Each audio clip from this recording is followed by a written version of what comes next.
everyone, it's Alice, and today we are going to take a look at my most read authors and what is, in my opinion, their best book. This idea came about because someone recently asked me what my most read author was, and I thought, that's a video idea.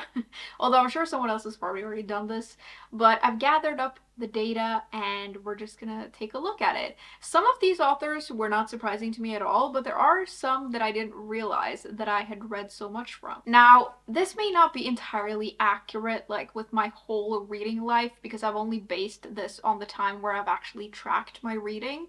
And I remember, like, in my teenage years and stuff, I would read these, like, really long series, but I don't remember what it was or like who the author was. So we're just gonna go with like what we have. I do think that I was sort of better at reading more books from the same author back in the day than I am now, and I think that that is reflected a little bit in this list because some of these authors I haven't read anything from in years, and now I'm just like all over the place with my reading. But I do think like there are authors that I thought would be on this list that aren't, and that I would like to be on the list. So it has reminded me, like, there are some authors I would like to read more books from. But yeah, we have a mix of all kinds of different things here. I think I read more series back in the day as well, and I don't do that as much now. But I just thought this could be interesting, and there are some of my favorite authors in this list as well, and then there are some that like I haven't read from in years.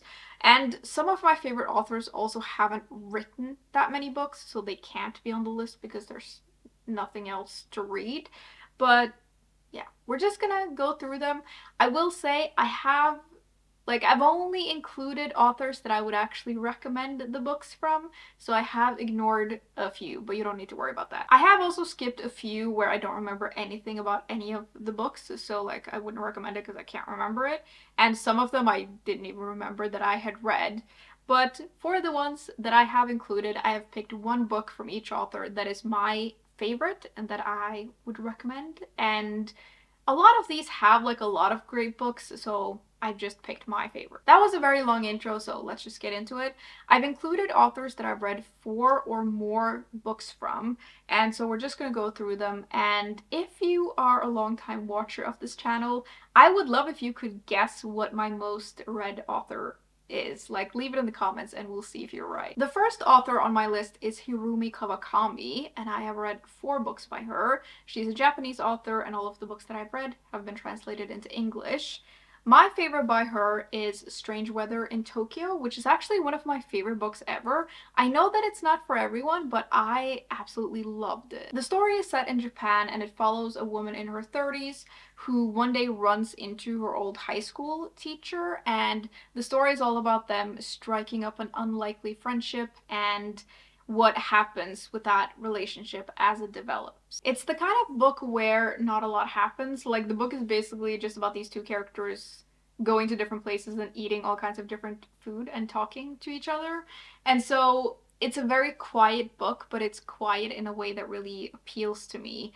And there is like no plot in this book, it's all about the characters, which is perfect for me. The second author I have is F. Scott Fitzgerald, which again, I've read 4 books by, although 2 of these are like shorter short story collections, or they just have like a few stories. So I haven't read 4 of his full-length novels, but I do think that I have all of them, so I should really read more of them. My favorite Fitzgerald is probably not a big surprise. It's a very basic answer, but it is my favorite. It's The Great Gatsby, which tells the story of Jay Gatsby and his like obsession with getting back with the love of his life, Daisy.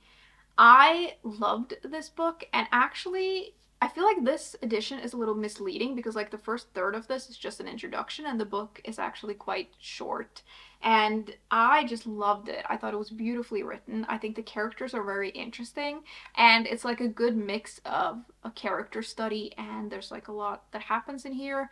There's a lot of like interpersonal relationships, and it's kind of complicated, but I just think it's very interesting, and it has a lot of interesting themes. And it is also the kind of book that I think is great to discuss with others because there's so much to discuss in this book, and it's just excellent. I do need to reread this one because it's been many years now, and I think it would be very interesting to reread, but then I also want to read more of his other books, so I'm like torn between what I should do. But yeah, I also love this edition. Like, it's very shiny, very beautiful, and it really fits the vibe of the book. Another classic author we have is Jane Austen, and I have read 4 of her novels. I actually have not read them all, which I need to remedy, but I have time. It's fine. And there is also like a 7th one that is not as well known, but I should probably also read. I can't remember what it's called, but I have read 4 of her full novels. I am also very basic with my choice here, but I'm just gonna be honest. My favorite is Pride and Prejudice. And I do think that the reason that this is my favorite and might always be my favorite Jane Austen is because I have this feeling of nostalgia around this book. And I also, like, the first time I read this book, it was very special to me because this was one of the first like English classics that I read in English, and for someone whose native tongue is not English, that was like a huge challenge for me, and I in part really struggled with this book, but once I got into it, I loved it and I was so proud of myself when I had finished it. I read it first like when I was a teenager, and I was just very young and I hadn't really read a lot of books in English, and so I was just really pleased with myself when I finished it. I have since reread it and I loved it just as much then. I probably loved it even more because I think I understood more of it when I reread it. But I just love the story of Elizabeth and Darcy, and there's just something very special about that story to me, and it feels like it like lives in my brain rent free in a way that other Jane Austen books that I've read don't. And I also think this is like very funny as well. Like, it's a funny book and I love it so much. I will say my second favorite, like it's pretty close to this one, is Emma, which I read I think 2 or 3 years ago, and I loved that one as well. But I just feel very nostalgic about this and I just love it. Then we have Jen Campbell, and again I've read 4 books by her, and Jen is a booktuber as well. She has an excellent channel, and I have read 2 of her fiction books and 2 of her nonfiction books. My favorite book that I've read by her is The Beginning of the World in the Middle of the Night, which is a short story collection, and I think this might be one of my favorite short story collections. I think about this book quite a lot. These stories are like fairy tale-esque and magical, and there are some fantasy elements, and I really like the way this author writes because there's a lot of whimsy to her writing that I just love. Next, we have another nonfiction author. It's Jon Krakauer, and I've read these 4 books, and all of them vary a lot in themes, but they're all fascinating. My favorite by him, though, is Into Thin Air, and I don't know, like, what this comes from, but I have a fascination with people who climb the highest mountains on Earth. And I don't really know why I'm so interested in it because I personally don't even really like to leave my apartment.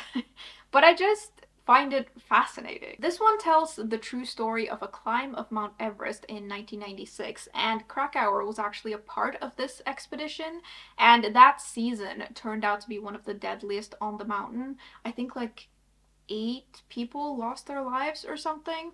And this book is in part an exploration of that season and what happened and the tragedy of it, but it's also in part like a personal exploration of what this was like for the author who was there and who survived. I remember in particular about this book that you really get a good sense of how incredibly challenging and tiring this journey is. And I remember when I read this book, you could almost like feel the author struggling to breathe. Like, it's that harrowing. And it is a sad book in a lot of ways. It was obviously very tragic, but it is also very interesting. And I think this explores a lot of interesting things around this like quest that some people have to do things that are very, very dangerous, but also very impressive. Then we have a Norwegian author, and this is actually the only Norwegian author on this list, which I think I found a little bit surprising, but when I think of it, I think that there would be another one on here, and I like read a lot of his books when I was a teenager, but I don't remember which ones I read, and it was before I tracked my reading. But this is the only author that's on this list for now. It is Maja Lunde. And I have read her entire like climate quartet series, and these, like, I read all of these books in Norwegian, but they are all, I think, translated into English. And my favorite one by her is the one that's probably the most famous. It is Bienes Historie, which in English is called The History of Bees. This is the kind of story that has several timelines. We have one set in England in 1852, one set in the United States in 2007, and one set in China in 2098. And the thing that, like, all of these stories have in common is that the lives of the people that we meet in these different timelines all have had something to do with bees, and bees have like affected their lives in some sort of way. I really liked this one, and I've liked all of the books in the series, and I call it a series because it is, but it's like a loosely related series. Like, the books sometimes will make reference to the other books, but like you can read them out of order and you can read whichever one appeals to you the most. But I read all of them, really liked them. I like the themes of them. They all deal with a different kind of like climate question or like a climate thing. And I think that's a very interesting theme. And I like that it's explored through the characters that we meet in her books. Then we're back with another classic author. It is Virginia Woolf. And I've read 4 of her books, 3 of her main works, and then 1 book that was kind of like a random thing that I got somewhere. And it's very small, but we're counting it anyway. And this is an author that I'm actually surprised that I like so much, because I usually don't like stream of consciousness writing, but with Woolf, it just really works. My favorite by her is Mrs. Dalloway, and this follows our main character, Clarissa Dalloway, on one day in June in 1923. And I remember when I read this book, it was summer, and I read the book all in one go in one day in the summer, and I just feel like that was the perfect way to read it.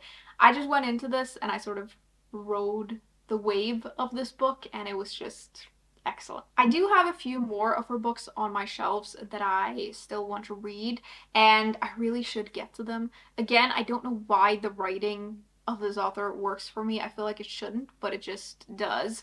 I do think I sort of need to be in the mood for it, though, I will say. Moving on to authors I've read 5 books by, we have Chimamanda Ngozi Adichie, and I have read 4 of her main novels and then 1 like little nonfiction book, and I have read everything by her except her newest, I think. Or there's like 1 other little book that I haven't read. But her newest book came out last year and I haven't read that one. But I read most of her other stuff, and I read these quite a while ago, but I still think about these books a lot. My fave by this author is Americanah, which I think was my first book by her. I'm not totally sure, I don't really remember, but I love this book. It's kind of hard to summarize, but it follows these 2 people who grow up in Nigeria together, and through various circumstances, they end up in different parts of the world, even though they wanted to go to the same place. And we follow them throughout their lives, and it is like, it's so hard to describe, but it's just so good. I think the characters in here are fascinating, and the thing that I love so much about this author is that, at least to me, her characters always feel like real people, and I just get so invested in them. It's been many years since I read this book, but I'm sure on a reread I would love it just as much. The next one is a mystery author. It's Jane Harper, and I have read all of the books in the Aaron Falk series, plus 2 other ones that are like standalones, but my favorite is The Lost Man. The story in here is set in the outback in Australia, and there's this man who dies by this lonesome grave. And the story is all about like if he died by accident, or if someone left him there, or if someone did something to him, because everybody knows if you're left out there without water, you die pretty quickly. And we delve into like the story of this man's family, and in particular his brother, and we try to figure out what happened. The thing that makes me love this author so much is the way that she creates atmosphere in her books. I don't know what it is, but there's something about the way she writes that just brings like the place to life and just the vibe of it in a way that I just absolutely love. It's really good in this one. It's good in all of her books, but it's very good in this, and I think the mystery in here is also very strong. And it is like a literary mystery in a way, like we focus a lot on the characters, but it was like both an intriguing mystery and a very atmospheric read, and we had really interesting characters. Another mystery author I have on this list is Robert Thorogood, and I have read like the 4 books that are out, I think, in the Death in Paradise series, and then one other one. And for this one, it's kind of hard for me to pick a favorite because I feel very similarly about all of the books that I read by him, which are just that they're like fun and enjoyable. If I had to pick one, I guess A Meditation on Murder would be the one. This is the first book in the Death in Paradise series, and in this series we follow this very British detective who works on this tropical island, and he solves this impossible crime, and he runs around in his like woolen suit like a maniac, and it's absolutely ridiculous, but it's also just so much fun. Speaking of someone who writes entertaining books, next we have Richard Osman, and if you watch this channel a lot, you may not be surprised by this at all, because I love his books. I've read all of the books that are out in the Thursday Murder Club series, plus the first book in another series that he started, and I love all of them, and I will probably read whatever this author writes forever because I just enjoy his books so much. I have to pick the Thursday Murder Club as my favorite. This is where it all started, and this series follows a group of pensioners who live in this retirement village, and they have this murder club where they look into cold cases, but then they end up actually getting involved in some like mystery cases live, I guess, while they're happening, and they stick their noses where it doesn't really belong, and they get involved in all kinds of different things, and they just barge in try to like solve it, and it's just so much fun. These books are a little bit ridiculous and over the top, but I feel like that's what they're supposed to be, and I think that the mysteries in these books are actually quite clever and they're a lot of fun to read about, and I just think that these characters are such funny and interesting people, and I really like the friendship between them as well. And whenever I read one of the books in the series now, it really feels like I'm like visiting old friends. The next author I have though has a little bit of a different vibe. We're going a little bit darker with Leigh Bardugo, and I have read 6 of her books. I read the Shadow and Bone trilogy like way back in the day, and then I've read her adult books in more recent time. You probably already know, but I love Ninth House by this author. I know this book isn't for everyone, and I know it's very dark, and it's just not everyone's cup of tea, but I love this book. Like, it is perfect for me. I love the mystery, the vibe of it, the atmosphere, like the fantasy elements, and the characters, and just all of it. I'm so into it. The story follows this young woman who is like the only survivor of a tragedy that is kind of like mysterious. No one really knows what happened. And out of the blue, she's offered a place at Yale University. And to earn her place, she has to do this job, which is to supervise the secret societies of the school, which is quite the job because they do a lot of occult, weird shiz. And that is quite the job in and of itself, but then it gets even more complicated when the person who is supposed to train her goes missing. And there's a lot going on, but it's just so good. I really want to reread this, and I actually think I will this year because the 3rd book in this trilogy is coming out later this year. And I think I want to reread this and the sequel and read them all in one go. And I just love them so much. They are dark, and the main character is kind of unlikable, which I also know some people don't like in books, but I just love this book. I'm kind of obsessed with it. Next, we have an author that actually surprises me a little bit that he's on this list, but it's Stephen King. And I feel like I've read such a weird mix of his books. I had forgotten, though, that I started this series by him years and years ago, and I read like 3 or 4 books and then I fell off of it. And then I've read some other random ones, and I really want to read more from him though, like more of his like main works, and he has a lot of books to choose from because he writes a lot. My favorite out of the ones that I've read though is Misery, and this is one of his most famous works, and I think there's a reason that a lot of people really like this one.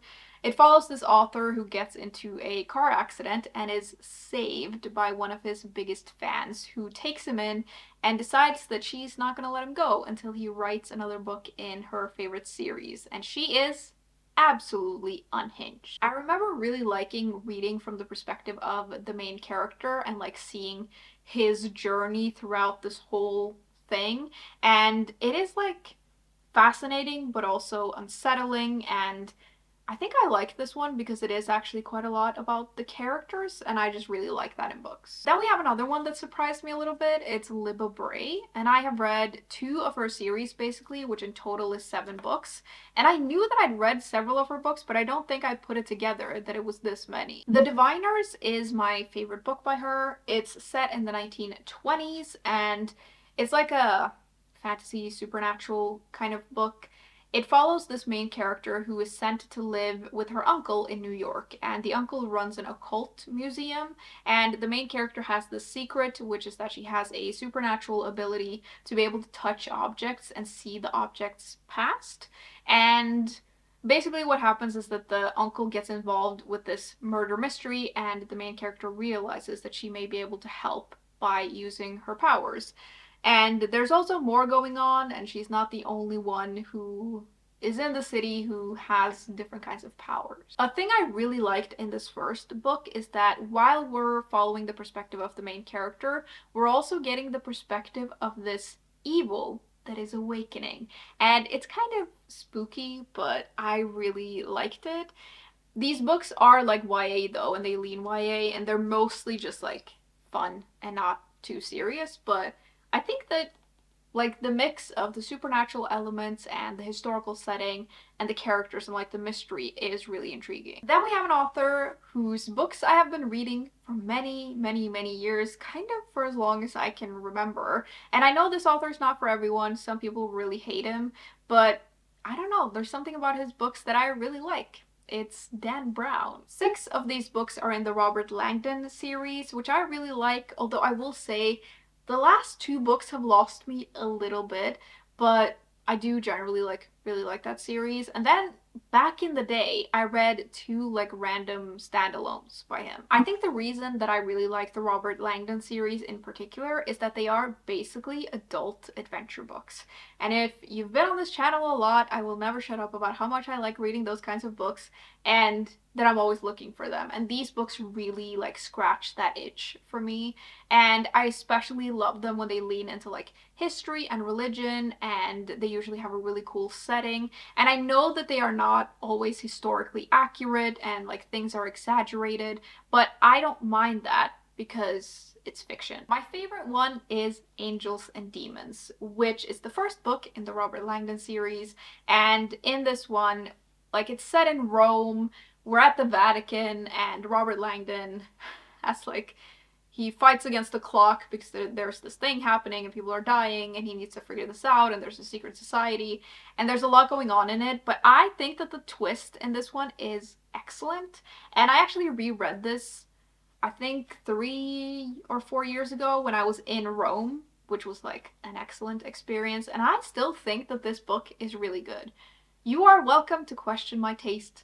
It's okay, but I don't know. Life is short, and sometimes you just want to read something that's fun and something that you enjoy. We're now in the final 3, and here we have Kerry Greenwood, and the 9 books that I've read by her are all in the same series. They are in the Kingfisher series, and these books are set in Australia in the 1920s and follows this boss, independent, amateur sleuth who solves all of these mysteries, and she's just amazing. Cocaine Blues is the first one, so it feels most appropriate to recommend this one, but I've enjoyed I think almost all of the books that I've read so far in the series. Sometimes the mysteries don't hit me quite as much in all of them, but the main character is always so much fun to follow. She's really intelligent and unapologetic, and she's so much fun to read about. And now that I'm talking about these books, it reminds me that I still have like I think 11 books in this series to read. And all of them are quite like short and snappy, which I also really like. There is also a TV series based on these books. I don't remember how many seasons there are. I think maybe 2 or 3. And that series is also excellent. And the 1920s vibes are just immaculate. Second to last, we have an author that I think is, I think, I know she's the author that I've read the most by in recent years. It's T. Kingfisher, and I have read 9 books by her. And in some ways, it surprises me that I've read that many because I discovered her maybe like 2 or 3 years ago. But I'm also surprised that there aren't more of them because I just feel like I read her books all the time. But I also have a lot of books from her, like by her, on my shelves waiting for me to be read. So I do have a lot more of her books. And I keep reading them because I love them. My favorite book that I've read by her, though, is Nettle and Bone, which is a fantasy adventure book about this quite sheltered woman who decides that she has to go on this quest to save her sister, and she can't go alone, so she recruits the help of a grave witch, a former knight, and a fairy godmother, and off they go on this quest. As I do every time I talk about this book, I have to mention that there is a chicken possessed by a demon in this book. And that is just so funny to me. And I'm glad I'm not the only one who feels this way. Like, I know people find the chicken really funny, but I recommended this book to a friend recently, like one of my best friends, and she also loved the chicken. Like, she couldn't remember the name of the book. She just said, you know, the one with the chicken? And I was like, yes, it's this one.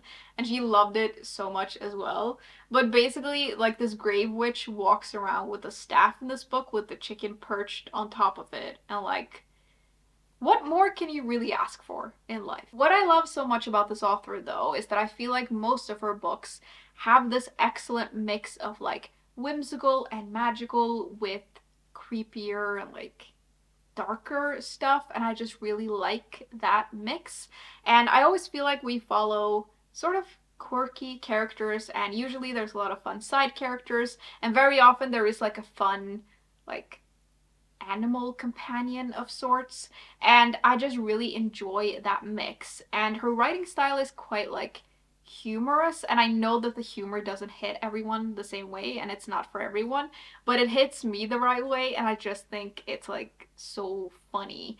And I just love it so much, which is obvious because I have read a lot of her books and I keep reading them because she writes a lot as well. Like, she keeps coming out with so many books, and I'm very excited by it because some of my other favorite authors publish a book like maybe once every 15 years, and with this one I have a lot to read and a lot to look forward to, and I just love it. Lastly, we have the winner of them all, although having a lot of books read by me is probably not a prize, and also this author is long dead, so she doesn't care. But it is the Queen of Mystery herself, Agatha Christie. I have read 12 books by Christie, although I will say I know that this number should be higher because I know that I read quite a lot of books by her in my teenage years, but I don't remember which ones I read. And I remember I read like some Poirot books, but they were all out of order, and I just can't remember which ones I read. So we're gonna say 12 because that's how many I've read since I've tracked,